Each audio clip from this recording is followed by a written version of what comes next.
Hello and welcome to Frankly Speaking, the podcast that gains access to real and inspiring people. Today we welcome JOHN SALAKO, ex-professional footballer who's played with numerous teams and actually went on to represent the full England football team. So we're very pleased to have John along today. Before I actually get down to speak to John, I'd just like to make a few announcements. We'd like to welcome our sponsor, TheHouseOfHHH. The motto for HHH is helping to make our communities home. We also want to promote local initiatives, particularly amongst young people, and we will help House of HHH to do that. Sincere thanks to all those who continue to follow Frankly Speaking. We appreciate your subscriptions, your likes and your comments. I'd like to remind you, it's not for us, it's for the guests. We feel it's a sign of respect to the guests. They give up their time freely to share their experiences and to inspire us. Also to let you know that you can, you're probably watching this on Amazon, but you can also get it on YouTube. You can also get it on Amazon Music, Spotify, iTunes and Podbean. As usual, we'd like to acknowledge the Alzheimer's Society for the fantastic work that they do, both for sufferers and their families. We also continue our support for Change Your Life, Put Down Your Knife, the anti-knife crime initiative, and also Casual Minds Matter, a group I've mentioned before, based up in Burnley, and they deal with the subject of men's mental health and helping them to talk about it. I'd like to thank Mac the Hat Media for his technical support and his help. But the main man today is John. So, John, let's get down to business and welcome to Frankly Speaking. Well, thanks for having me. I'd just like to let the viewers know I've met John previously, a few weeks back, and the pleasure of being in his company. He was introduced to me by Lawrence Allen and Nikki Shaw, and we spent a very pleasant evening together. And I did ask John if he'd like to come along and join us, and he very kindly agreed. So, John, I appreciate that. What I normally do, John, is I start off by asking people about their early years to give us an idea of your background, where you grew up, etc. Yeah, do you know what, Frank? It's an amazing story, and I've just started writing my book. And I sort of, over the years, I kind of like, people used to say to me, "Why haven't you done a book?" And I think I haven't really got a story, and I'm thinking, who'd want to read my story? Why would it?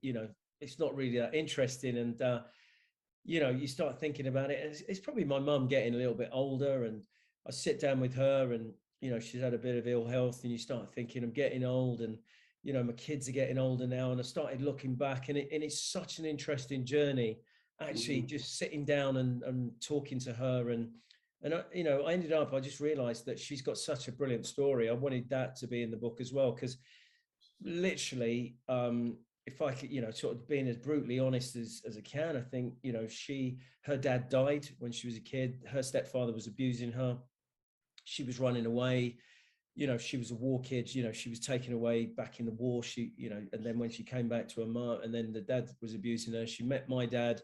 He did his bachelor's in America, came here to do his master's. He met my dad, and he's from Nigeria. Took her back to Nigeria.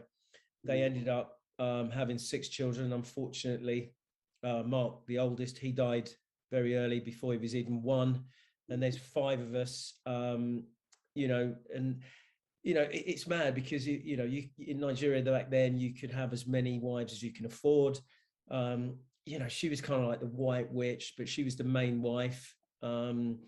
And unfortunately, he was a university lecturer, and he was actually a good footballer. He worked for BP as well. He had a good left foot, apparently. I don't really remember him too much, Frank, in all honesty, but apparently he died tragically in a car accident in 1975. So he was coming back from a wedding of a christening of another child from another wife. They probably had a little bit to drink, but there was 5 of them in a car. He was the only one not wearing a seatbelt. He was driving. he got thrown out the front windscreen. The car somersaulted 3 or 4 times, hit his head, and he bled to death. So he died, you know, when I was 5. Apparently I was the only one that cried in as well. But you know, he was he was a harsh man. You know, I don't remember much of him, but you know, even at that age, you know, my mum would say, you know, he would beat the crap. You know, I was a cheeky little naughty kid, but I was probably just a typical kid. But I'd get a proper good lashing even back then. And you know, I can remember him. You know, what I slightly remember of him is him coming in. You have to do your homework. You know, you have to behave, and you know, if you've done anything naughty, then you know you got a good hiding. Paid the price, yeah.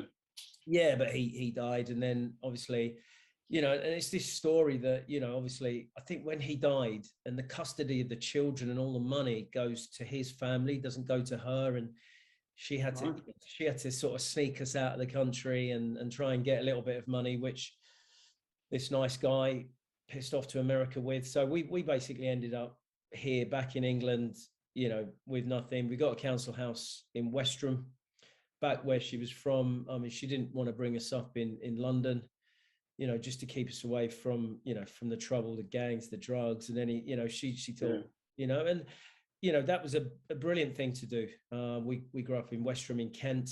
I schooled in Sevenoaks, and all I really remember is, you know, sort of going scrumping. I had a crappy little bike. Used to spend all my life down the wreck, jumpers for posts. Yeah. Whether it was on the netting playing cricket or whether it was down playing football, that's what we did, you know. Break time, lunchtime, after school, weekends, you know. Did you have any influential male role models, so to speak, as you was growing up? No, I didn't. You know, my older brothers, I mean, David sort of so David would have been about, how old would he? He'll be 6, 7 years older, and Paul's like 5 years older than me. And then there's Marie, who is a year older than me, and then there's Andrew, who's 4 years younger than me. So, you know, basically my 2 older brothers were just complete bullies, really. They my older brother actually used to make me sort of warm up his toilet seat before he went to the toilet and stuff like that. So it sounds stupid. Yeah, they were like typical older brothers who, you know, they were having themselves, and you know, it was it was tough, but you know, you I don't know how much that toughens you up, or you know, you sort of get on with it. But I just, you know, from a very early age, I just loved my sport, and I just seemed very determined, and you know, I just always had this sort of belief that, you know, I wanted to be more. And I was going to, you know, be successful. You know, first of all, you know, so RAF come in, and you think, I want to join. Then you realise I'm no good at maths and physics and bloody computers. So then it's SAS. I wanted to be a Royal Marine or a SAS and stuff like that. But then, you know, I sort of realised I was, you know, we're pretty good at sport. When I can remember when it was sort of 12, 13. You know, we used to talk, we didn't dare dream of being an actor, a singer, or a sports star. We didn't. It wasn't something that was real. And, you know, it was really weird. I was an under 14, and the under 15s manager came and said, look, you're far too good for this team. You should come play for my team. I stepped up, went to a higher, and I was still banging in goals. And he's the one that wrote to Palace and said, look, you should come and watch this kid. And next minute I was off on a trial. I was signing schoolboy forms, and you know, sign an apprentice and pro at 17. So it was like. Can you remember what you was paid, John? Your actual first amount of money that you got off of? Yeah, so as an apprentice, you got 50 quid, and your mum got 50 quid. That's the way they split it. And then the first full contract was 200 quid. At 17, I was not quite 18. And then the next contract, I think, was followed. So that was 17 at 200 quid. And then the next contract must have been probably about 18, 19, which is about £1,500 a week, which I thought was, you know, unbelievable money. You know, you sort of. What period is this, the 80s? Is this the 80s? Yeah. So this would have been 87. 88, probably signed a contract. So, in fact, in 89, in 1990, we were in the FA Cup final against Man United. So I Yes, I remember it. Yeah, I would have been on £1,500 a week. and very unlucky, if I remember rightly. So I don't know what the Man United players on, but maybe I can remember John Barnes going to 10 grand a week, at that stage. So Yeah. Relatively, if you got to that grand a week, couple of grand a week, you were like, wow, this is good money, because the top players then were like 10, 12 grand a week, so yeah, it was kind of crazy. But I can remember that cup final, the bonus was 5 grand if we won, it was 2.5 if we lost, and that was big money. That was you were looking at that thinking, I could do with that. I want that, and did you have a car, John? Did you have a car? Could you afford a car? Yeah, do you know what? The brilliant one, I started off in a Mini. I bought a Mini off David West, the physio. His mum was selling a little Mini, lovely green Mini for £500. That was my first car. Yeah. I bought that, and then I went into a Fiat Uno for some reason. It was cheap, and a Vauxhall Astra very quickly after that. But I remember I used to, I used to pull up in training. I remember Ian Wright had this black 190e Mercedes, and I used to get off the coach and I used to see him get in that, and I used to go, I'm going to have a car like that. I want a car like that. And about 6 months later, I bought that off him, and it was probably the best car I ever bought. I think I bought it off him for 15 grand. I drove it for 3 years and I sold it for 13. I didn't do that many miles, but what a fantastic car. And it's one of those cars I wish I'd kept. I love that car. I forgot he was there. I forgot Ian Wright was at Palace. And that's probably when me and Gary liked him when he was at Palace. Yeah, no, he was. We clearly didn't like him when he went to Arsenal. That's for sure, because he scored too many goals against us. So yeah, we wasn't very keen on him. Oh, there you go. Yeah, so I mean that time was incredible, and Ian's arguably the most influential player that I played with and that I knew. And Ian just got a chance late on in life. He came when he was like 20. Yeah, it was late, wasn't it? Yeah, 2021. He'd been to loads of trials. He'd been turned down. He was just so desperate to be a pro. He was so passionate, so enthusiastic. He was so hungry.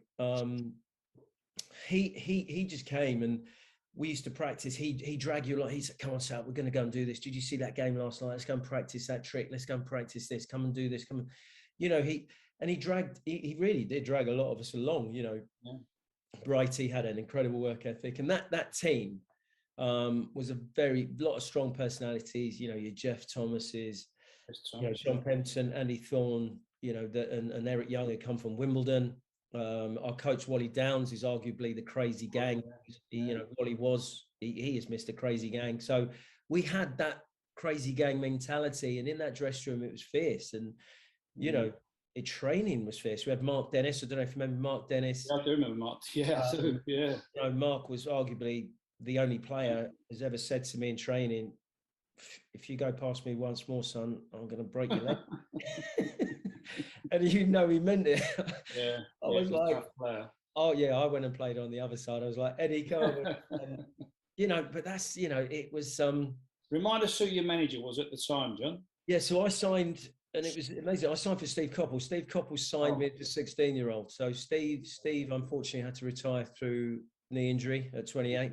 And he came and became Palace manager. And Steve Coppell was arguably, one of my heroes. He was right up there with Glenn Hoddle, with Souness Brookin, all those, those kind of players, Dalglish, Keegan. Steve actually was incredible. I didn't realise he's got the record. He played 220 odd games consecutively for Man United. All right. Yeah, for Man United, which was, he did his degree, he came and played. And you think now in the modern game, injuries and the way they rotate teams, and at the top level, it's very hard. I think Frank Lampard played about 180 games consecutively for Chelsea. But for an outfield player, that was amazing. So Steve was brilliant. And of course, that initial success You know, we flew, we got to the cup final 90, we came third in the top flight in 91, we won the Zenith, we beat Everton 4-1 at Wembley. I scored in that, which was great. You know, I got, and then the following season, that season, I think I got 2 against Man United in the last game of the season. And I was mowing the lawn. I only had a little tiny lawn with one of those fly mows with the cord. And the girlfriend shouts out, "Oh, there's Mr. Taylor on the phone for you." I'm like, "Oh, go on, that's the lads messing around." And so I'm like, "Sure, Z, yeah, good one, good one." He's like, "No, John, it's Mr. Taylor. I just wanted to let you know that you've been selected in the England squad. Just want to let you know before it breaks in the press." And I was like, I don't know, just thank you very much, Mr. Taylor. I can't remember saying very much. And I think I just sat there for a while and thought, okay, what's going on here? And I waited, and back then it was teletext. And I can remember going and just sitting in front of the telly and putting it on. It came up and I took a picture of it. It had the squad. Brilliant. You know, you're just looking there, Des Walker, Stuart Pearce, Gary Lineker. You know, you're like looking at it and thinking, yeah. Okay, wow. And yeah, then it sinks in, and next minute you're pulling up at Lily Shaw in the car. And what do you think was your proudest game for Palace? Was it your first one, or was it the final? It was, you know, I made my debut in Division 1, and then it, you know, sort of played a few games, but it took me a long time to establish myself. And then, you know, I had to go to Swansea on loan, where I really enjoyed my time at Swansea. Played a bit of Cup Winners' Cup, European Cup with Ian Evans, and that was brilliant. And I came back and I was kind of ready. I was ready because I just used to knock on Steve's door all the time saying, I want to play, Gaffer. And he's like, yeah. And I'm like, well, let me go. If you're not going to play me, let me go. Yeah. And he realised, and it's that process. And, you know, when I came back and, you know, in that season, we'd lost 9-0 to Liverpool at Anfield. And I was away on loan at Swansea. And I can remember coming, we bought Andy Thorne, Nigel Martin, first £1 million goalkeeper, and Richard Shaw came back from Hull on loan.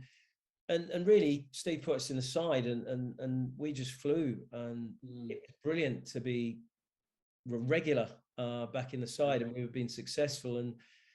So, but the best games really were the semi-final against Liverpool, you know, at Villa Park. It was David versus Goliath. We lost 9-0. I remember it well.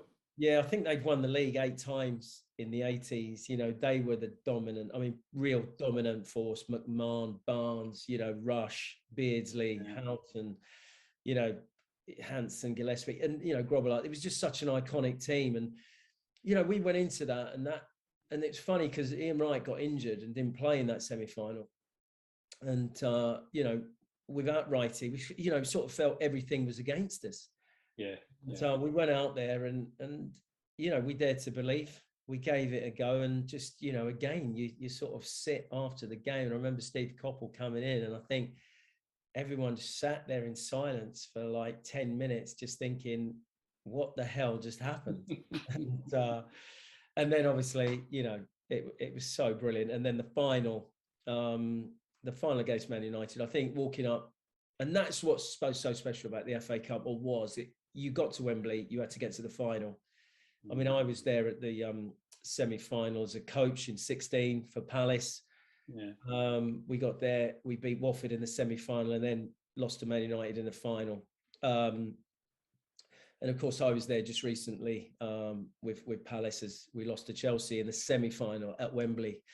And do you know what? It just doesn't feel right. It doesn't feel right because why the FA Cup's the best competition in the world, and why it's so special, it's that you have to get to the final to be at Wembley. But, you know, the Palace fans had a nice day out. But I could see it, enjoyed this. But, you know, for us, when I was growing up, it was a whole day event. You got up 10 o'clock, you watched them. Absolutely loved it, yeah. And then you know, they arrived, suits, and, you know, the build up, and you know, you watch the game, and it was magical, and that day was magical, you know, sort of getting up and doing everything and arriving there, and then just, you know, sort of walking out, you know, next to the Man United players, and you walk up that tunnel. That was the dream. You know, that was, you know, you thought, wow, okay. And as you come out and you see the stadium, and it's just mad. It's crazy. Remind us of the score, because it was a high-scoring game, wasn't it? Yeah. So on the Saturday, Man United, we were leading 3-2. Righty came on. We were 2-1 down. Righty came on and scored 2 goals to put us 3-2 up. That's right. Yeah, yeah. Mark Hughes scored an equaliser with about 6 minutes to go. Yeah. It went to extra time, and then obviously went to a replay on a Thursday. And just wish it could have just gone to pens, extra time pens. Felt we could have won. Yeah, yeah. Thought we had them on the ropes, but we came back on the Thursday. Not a great game. They won 1-0. Lee Martin scored, and it was the start of Ferguson. Ferguson would have got the sack. Talk about sliding doors. He loses. Ferguson gets sacked. It doesn't happen, and Sir Alex still brings it up when I see him. Bless him, wonderful man, fantastic memory, just an incredible man. Still says hello. We have a chat, and he'll say to his missus, "Oh, John played against us in the 1990 Cup final," and you have a drink with him, and we've talked about that. And he'd never look back. And the greatest manager we've had in the Premier League, obviously Guardiola and Klopp are doing what they're doing at the moment. Yeah. But just a great man, and it's just how things happen, and certainly Man United have got they're having their troubled times now, which I'm quite enjoying, because it's always been Man United. 1990 FA Cup final, 94 semi-final Villa Park, lost to Man United in a replay. 2016 lost to Man United in a final. It's just It breaks on your nerves. Yeah. So, I mean, do you know what? I look back and people tell you things. Souness came in for me at Liverpool, wanting to buy me for $1 million. They wouldn't sell me. George Graham came to buy me at Arsenal, and they ended up selling Eddie McGoldrick for $1 million. Spurs wanted me as well at that time, and they wouldn't let me go. And then sadly, sort of 8, 9, maybe not, sort of after all this was happening, sort of 6, 7 months later, I ruptured my knee playing at home against Leeds. And it just, the whole thing was just literally, the surgeon said, look, you're done, it's over. And really it was, Steve Coppell, having finished through a knee injury, said, look, let's have a look, let's see what can be done. Yeah. And we found some surgeons out. The guys were really good with the Swedes and the Americans because of NFL and because of basketball, NBA. Yeah. And I ended up in Hollywood, West Hollywood. And I saw a surgeon, and I was very impressed, and said, yeah. So we booked in. It was Saturday, actually, 3:00. We went in, and I had my knee operation, and I was in the England side. It was just, and it was the Euros. I was just missed the Euros, and I can remember leaving there, and I said to him, I'll be back in '94 because the World Cup was in America. And unfortunately, I was out 10 months. I came back 6 months, and the knee stretched out again. So I was back over there on the plane, back to Hollywood, and and that's when I realised I wouldn't be going to '94, and where do you go from here? So yeah, that was a pretty horrific time. Who was your debut against for England? So I made my debut in Australia, in the Olympic Stadium in Sydney. It was brilliant. I was sharing a room with Mark Walters, and because it was that tournament. It was a big Pan-Asian tour, and Liverpool didn't go, and Man United didn't go. So it was really, I was up against Barnes and Waddle at the time. And they didn't go. So myself, Mark Walters, and Andy Sinton were the one players that went, which are, pretty, what a player Mark Walters was, and Sinton. But so that kind of gave us the opportunity. And when I came back, I got in sort of my own right. And I played against the unified German side. They just won Italia 90. And then obviously the Berlin Wall comes down. They unified the side. And we played against the first game against the unified German side. What a team that was, with, sort of Lothar Matthäus is the best player, most impressive player I ever. I'd obviously watched him and then sort of seen him at first hand. Voller, Mola. Yeah, great side, didn't they? Yeah, yeah, Effenberg, and that was the moment. That is the moment when you walk out the tunnel. When you're going on the coach, you're looking around and you're seeing Lineker, Shearer, Pearce, Walker. You know, you're looking at Platt. You know, you're looking at absolute, and I'm sitting on that coach and just going, and I'm thinking, right, the whole country is going to be watching this game and looking out for us. This is everything you've dreamt of. Everything. This is where I wanted to be. And then again, walking up that tunnel, national anthem playing, Queen's there, and it's just like, yeah, that was the moment. That do for me, yeah. Yeah, that was the moment, and yeah, sadly, as I say, I got injured, and I got back in the squad under Terry Venables. So that initial one was Graham Taylor, and I got back in the squad with Terry Venables, with Paul Ince, Merson, Gaza, Wrighty, and all the boys.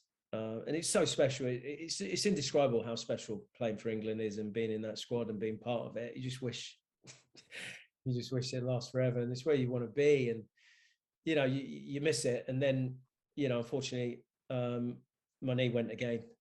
So that was it really. So I made the squad a couple of times, but then didn't play again. So yeah, that was it for me. And after that, it was kind of like hard work from there. But I suppose that it's life. You should be grateful I was playing. To be able to come back after those injuries and those ops and play, at the top level. I still sort of came back. The first game, I can remember that because it was really weird. I think the first time we kind of took it as a challenge. The second time I was absolutely devastated. I was absolutely I was beat up. I was just drinking. I just didn't want to get out of bed, just drinking late, watching telly for 3-4 months, went on holiday. And you just think, oh, this is so rubbish. And then, you start getting your mojo back, and once you start running and training again, you start, okay, come on, we can do this. And you start getting mentally fit and strong again. And then, you come back and play. And, I got back and played. I went off to Coventry with Ron Atkinson. Then Gordon Strachan took over. 3 years in the Premier League there. We actually beat Spurs to stay up one year, which was great. Thank you very much. Can I just talk to my technical man there? Mac the Hat. Gary, feel free to edit that bit. I thought he was going to behave himself. No, fair play. Yeah. It's your platform, John. Yeah, no, it was fun. Do you know what? I mean, Coventry was brilliant. I had my first. I had 2 children while I was up there. It was harsh.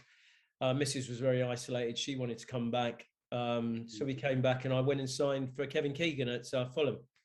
Right. And, Kevin was great. I mean, Kevin was, again, a hero, an absolute pipe, someone that admired. He put a really big squad together, in League One back then. We won League One.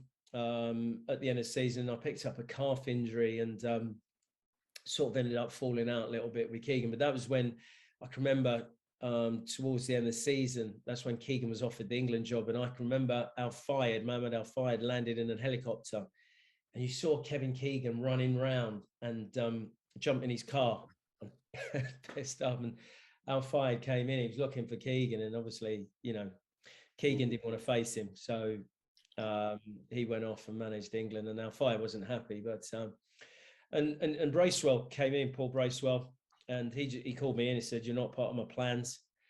I was like, okay, and I went and signed for Kirbyshly at Charlton. Right.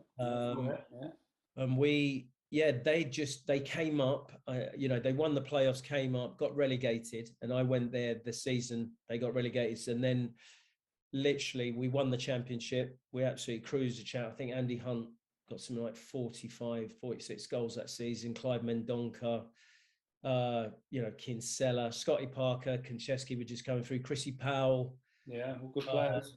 Dean Kiley. We had a good team. And then we signed people like Klaus Jensen, Jonathan Johansson, Sean Bartlett, what's it, you know, the Mark Fish. We had it, you know, we signed some players. Good side. We finished 8th twice in the Premier League with Charlton. Good side, good bunch of boys. And then where did I go? And then, you know, Johnny Robinson and Sean Newton were fantastic, and I wasn't playing a lot. And then Alan Pardew came and took me off to Reading. So I wanted to play. He was with that Martin Allen at the time.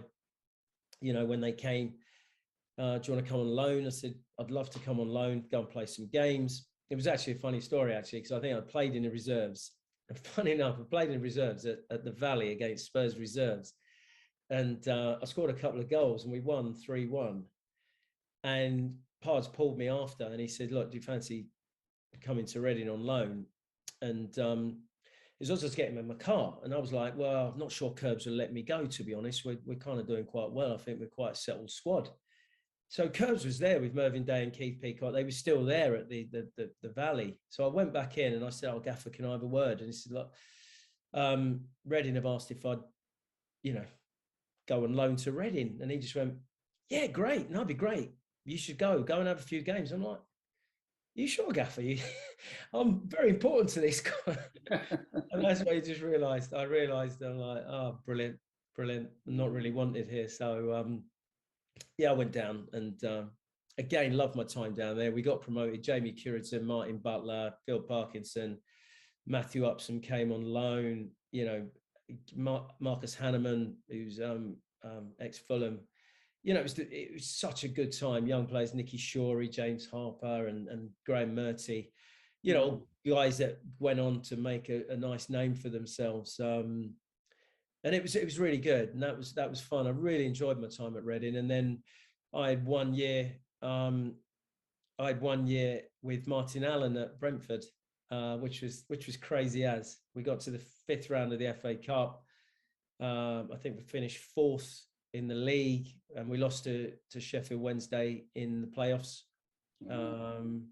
Big side, good side, Sheffield Wednesday at the time, and that was it really. And then I can remember I wasn't really sure what I was doing, and that summer I was going to go and sign for Peter Reid at Coventry. And as I was going up the motorway, he rang me and said, look, I've got to sign a goalkeeper and a right back, but look, just bear with me. And then in the end, it didn't happen. And I remember ringing John Gorman and I said, look, can I just come down and do some training with you? And he was at Wickham at the time. And I went to Wickham and I was training with Wickham.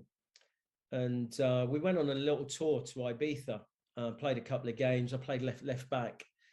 And I can remember we landed and I was looking at the phone and I just thought, you know what, I think I've had enough. So I rang Andy Melvin, who is head of Sky Sports. And I said, look, I'm ready. You know, my body's, you know, I'm looking at Nathan Tyson. I'm looking at these youngsters, you know, running around. I'm like, I was taking anti-inflams to train. I was like, what am I doing? What am I doing? And said to Andy Melvin, look, if you'll have me, I'm ready to come on board. Do you know what? I'd done a lot of Sky while I was out injured. And I sort of got into that media side, because when you get injured, you start thinking, well, this might not last forever. And you need plan B and you might need plan C. Yeah. And so I started doing the media. I really enjoyed it. It seemed to like me. And, you know, Andy was brilliant. He said, okay, leave it with me. And, you know, the week after he sent me a contract, I rang him and said, look, you know, I'll come down with my agent, you know, we can negotiate a contract. He said, no. He said, that's the contract, sign it, or do you know what? Don't sign it. And I was like, oh, great. Good to negotiate with you, Andy. Welcome to no different to football, you know. So, you know, signed that 1 year contract, you know. So I was with Jeff Stelling. Yeah. I was in the studio with Charlie and Tomo and, you know, and fierce dressing room again, you know. They're all, you know, they all want to do it. They all want to be on there. Jeff's absolutely magnificent and he's fantastic. And, you know, at the end of that year, I was kind of sat there going, what happens now? You know, it was like being in, again, with a 1 year contract. You're just thinking, well, what if they don't want me? Yeah. So I rang Andy and literally I said, hi, Andy, it's John Salako, just wondering what is going on. He went, well, what is going on? I said, well, about next year. I said, well, what about next year? I said, well, what do you want to do? I said, well, I'd love to do it again. He went, all right, I'll send you another contract. And I was looking at, I did that contract, and then I kind of went in to see him, and I went, do you know what? This 1 year thing's kind of like, it's a bit hairy. It's it leaves me on edge. He said, well, what do you want to do then? He said, well, what do you want, a 2 year? I said, well, yeah. I wish I'd have said 3. He went, well, I'll have a 2 year then. So I had a 2 year. I was like, oh God. So, but weirdly, I'd go in and see him every year and say, look, how's it going? How do you feel? He went, yeah, good. Everything's great.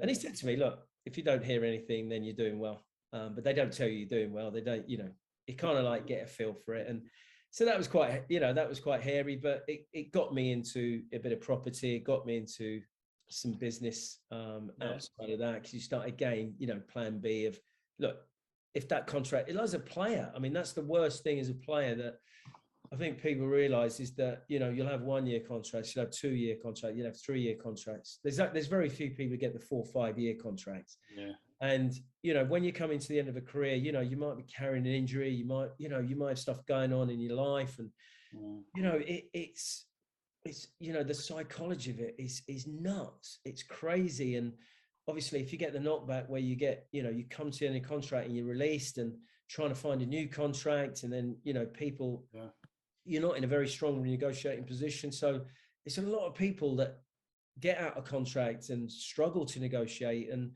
are struggling and fighting to stay on the ladder, because there's just people climbing over you to take your place. And it's so ruthless and cutthroat. And managers, looking after themselves, their jobs, I think it was Alan Pardew that actually said that. He just said, just treat players like, because they'll get you the sack, and it's true. I suppose as a manager, players get you the sack, they make you great or they get you the sack. And, there's a lot of players that will let you down, and there's a lot of players that will do well for you. So, it's that mentality to be a manager. I'd love to be a manager. I applied. I was just about to ask you that. So, yeah, I mean, sorry, I'm sort of rambling here, but when I got injured, I again, I was talking about plan B, plan C. So plan B was really coaching, and plan C was TV. So I started doing my coaching badges. I went off and did my UA, the coaching badge as it was then. Went up with Dario Gradi up to Lillishall, spent 2 weeks up there, got my UA, the coaching badge as it was then.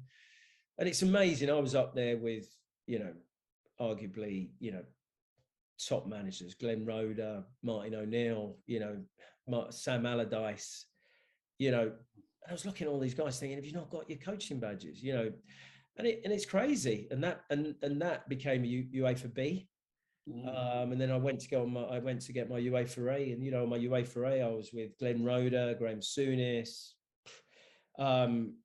God, there was so many top managers there, because we just don't have that. I don't think they're encouraged to get their badges. Not like, Holland, Spain, Germany. They're on a conveyor belt, and you almost have to have your badge to coach at youth level. And it's part of becoming a coach. And now we're much better. You have a lot of UEFA A's, you have a lot of the pro license guys. You only need the pro license to work in the Prem. So I had all those, and then, I was I put my CV in to a few clubs, but I never got an interview, to be honest. So it was weird. And then, I really sort of was thinking, and one of the bits of advice I got was, look, keep your head down and be loyal, and Sky will look after you. Don't really want to hear you chasing jobs and you might go. Do you know what I mean? They want there's a point in it. Yeah, they want people who are reliable, people that they know that they can have, and they're going to be there for them. And they were great to me. So I soon just sort of put that to one side. I didn't want there to be whispers of, he's trying to do this and that. So, kind of felt as I was cheating on Sky a little bit. It's another thing in it. You've made a success of your football career, and you've made a success of your punditry work. You've been very popular, And I think one of the nicest things is, you know, is that if you mention a footballer and you say, "Oh, do you remember?" The last thing you want to hear is when they go, "No, who was he? Who did he play for?" You know. Yeah. But in your case, you know, when I've said to people, "Oh, you remember, you know, John Salako?" Everyone's gone, "Yes, they remember John Salako." You know, they certainly automatically go to Palace. They'll mention Palace and they'll mention England. Yeah. So you know that's something to be proud of, isn't it? And that's something to be really, you know, really proud of, that people, because there's a lot of footballers don't always get remembered, do they? You know, especially the longer you go back, the further you go back. Not everyone gets remembered, you know, and you have been remembered. And to say again with your punditry, and let's give your podcast a plug, shall we? My podcast, yeah, we started something that we called it the Pubcast, and it's something that I've been thinking about for a long time, and I want this to become a TV show, and it really is just, it's exactly what you just said there, Frank. Is just, you know, it's a very short career, and you're easily forgotten and you disappear. I mean, I was really lucky to have stayed in with Sky, and I came in, you know, at a time when Sky was really just starting out and breaking through, and everyone started watching Sky, and I was even more famous, you know, being on with Jeff Stelling and Chrissy Kamara and the boys than I was as a player, to be honest. And you know, but I just always wanted, you know, it's that, you know, when you meet ex-players, you know, have a couple of beers and you talk to them, "Oh, what are you up to now? What are you doing? How's it going?" And, you know, and then you talk about old stories, and when you listen to everyone's journey and you know, what everyone went through, and it's just so fascinating. And there's so many good stories out there, fantastic stories of, I'd like it to be a TV show where I can just go and see where are you now? Look, there's 120, 130 of the boys that are in prison, whether it's drugs, whether it's, you know, crime, whatever it is, you know, just lost their way. You know, there's a lot of people that have done extremely well. And there's a lot of people in the middle who've just gone and lived a nice life. They're either cabbies or estate agents, or, you know, running a pub, or just running a nice solid business, a builder, you know, Jim Cannon, you know, there's a few of the boys I play with, builders, you know, developers, people that have gone into the city, like your Paul Millers, you know, I've interviewed Paul Paul. Pratt's, Yeah. you know, I heard Tony Woodcock's, you know, in finance. You know, it's crazy, you know, when you sort of hear these stories, you know, you think about people and you think, wow, what are they up to? And you know, there isn't this fantasy island that, you know, players go to retire, and you know, very few of them, you know, very. Well, I'll tell the people watching. I recently watched the one of yourself. Obviously, you sit beside you know, old Cash Carino. Yeah. And you had Harry Bassett and John Pratt. Well, of course, clearly I was, you know, being a Tottenham man, I remember seeing plenty of games with John, or you know, John playing. And a few years ago, Tottenham were playing Everton, and I was lucky to have a little bit of, you know, corporate entertainment. And John was one of the guests. You know, he was in the room with us, and I said to him, "Oh," I said, I've never forgotten the 2 goals you scored when Tottenham were in the second division against Notts County away. We were losing 3-1, and he hit 2 absolute screamers, you know, and it ended 3-3. And he said, "Oh, you remember that, there?" I said, "Well, of course, there's only fucking goals I remember seeing you score." But I meant it tongue in cheek. I did mean it tongue in cheek, you know. But he took it quite serious. But you know, we did get on okay. So it was nice listening to him, you know, two ex-footballers having a good old chat, you know, and he was clearly very knowledgeable, you know. Yeah, no, fantastic. I mean, that's exactly what it is, you know, because I think there's that window when you're like, I think you're like 10 to 12, and you go to the games when you first go with your dad or your brothers, or, you know, and you just captured, aren't you? Imagination. I mean, when you know, I was that when I was, it was about when I was like 10. You're talking 82, that Brazilian side, you know, 86 Mexico with Maradona, 90, you know, 90, but 78, 82 was it for me. And then the Euros with Platini, with France, and I was just, you know, that was heaven for me. And those times will always be so special. And I think for everyone, as you grow up, there'll be a special window, and you'll remember players that you just went, they were so great. And as you're saying, they just aren't remembered because they didn't do television or go into management. They just went off and did real life stuff, which is great. I think it's nice, John. You've mentioned it's refreshing. You've mentioned so many of your ex-football colleagues. You know that you have remembered them. You've not just gone, oh, you know, I used to knock around with this one or that one, or I've played with this one or that one. You've remembered your teammates, and I think that's nice. I mean, some people may. I do remember everyone you said. I do remember because I was of a certain generation. You know, some people may not, but it's nice you do, and it's nice that you give them a mention as well. Well, John, we always say it's the same thing I always say. You know, we want our guests to be real and inspiring, and you've certainly been real, mate, and you've certainly been inspiring. And if young people, you know, watch this and they see you as you were, you know, 10, 11 years of age, and that's what you wanted to do. And even when you finished your football career, you decided you wanted to do something else, and you've achieved that as well, mate. So I hope your podcast is or your pubcast.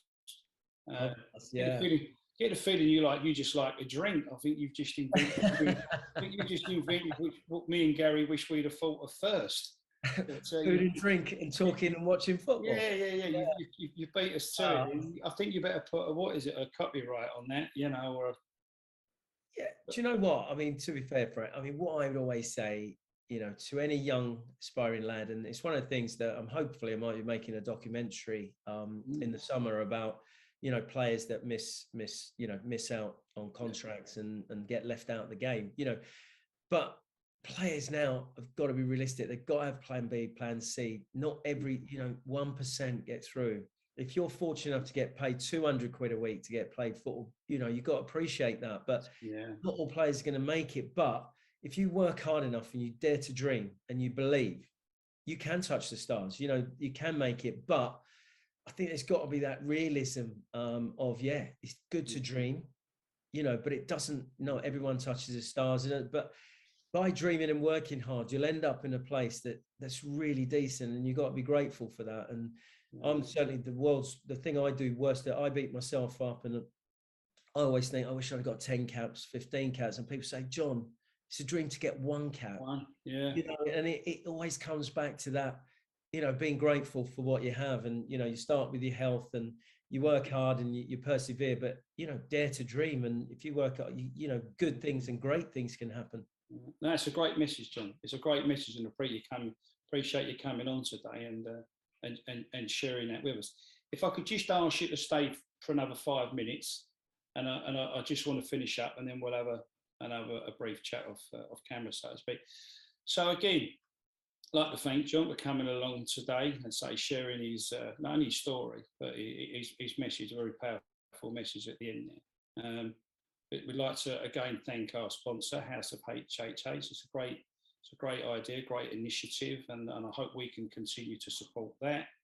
Once again, the Alzheimer's Society, the Change Your Life, Put Down Your Knife, and Casual Minds Matter. And then if anybody who's watching have got any other charities or campaigns they'd like us to mention, we'll gladly do that. And John has mentioned a book, and we'd like to give John the opportunity to, when that comes to fruition, if he sends us a copy, and we'll gladly show it on the podcast. But again, John, thanks very much, mate. It's been fantastic to see you. Hope we get to meet again socially soon. I dread to think how that night ended up. I think I had the common sense to leave when I did, because you were getting round to the shots, weren't you? Well, they were. Do you know what? It's an absolute pleasure to meet you. You know, you're one of the most interesting people I've definitely met, and it was great to meet you. Thanks for having me on the show, and happily come back when the book's out. Lovely. Cheers, John. All the best. Thanks, man. Cheers. Thanks.